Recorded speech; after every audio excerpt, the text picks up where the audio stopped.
Hi everyone, and welcome to Tie-Dye with Miss Brittany. First, we want to make sure that our tables are covered so the dye does not stain them, and then to pick out what shirts you are going to tie-dye. And to get your supplies ready, make sure you have markers, string, rubber bands, scissors. These are all things that you might need. The next step is optional. Some kits might come with some ash water mix in a bottle. All you do is mix that in with the water in a big tub and swirl your shirts around and let them get really soaked. The ash water just holds the color in a little better, but I don't use the ash water when I tie-dye at school with all of you guys. After the shirts are all wrung out, you can lay them out on the table. While they're sitting there, you can mix your dyes, which is normally already pre-poured in the bottles, and you just add water.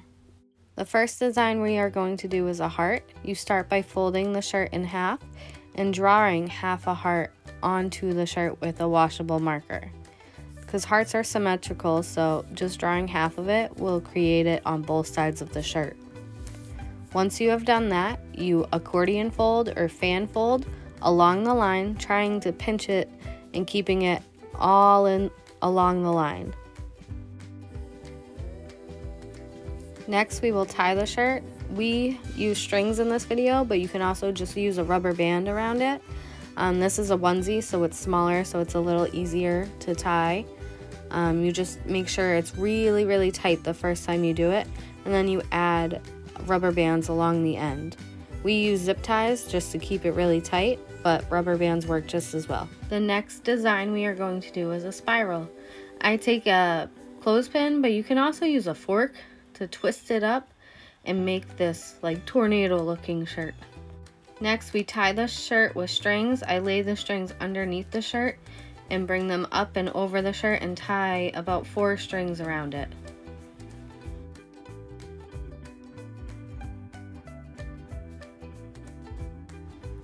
So we put newspaper underneath wherever we are dyeing our shirts because it helps soak up the dye. And now the fun part of adding the colors. You can pick whatever colors you want. I chose a dark blue to start with, and I'm alternating on each slice of the shirt to put the dark blue. Then I'm adding a lighter blue. It's really hard to tell when it's wet, but once it dries, you'll see the difference. And then my final color for this side is green. Then when I flip the shirt over, I wanted to do the whole thing black. This will really make the spiral pop in the end. Next, you want to bag your shirt in a plastic bag to keep all the dye inside of it.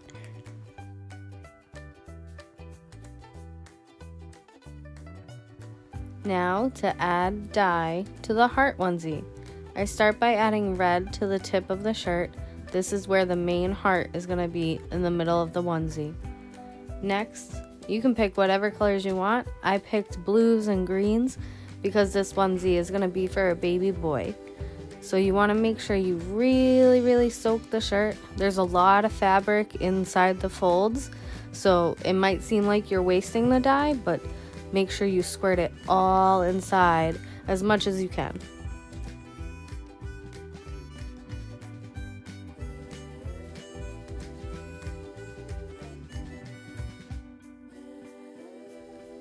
The next step is to untie the shirts and rinse them out before we get to wash them.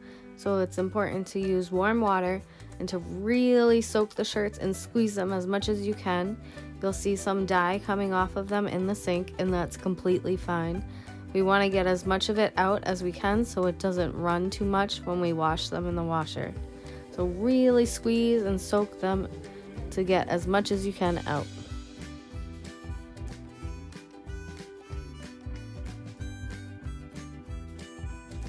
And for the best part is the reveal. There's the heart onesie that we did and the spiral. Look at those colors. Thanks for watching. Bye.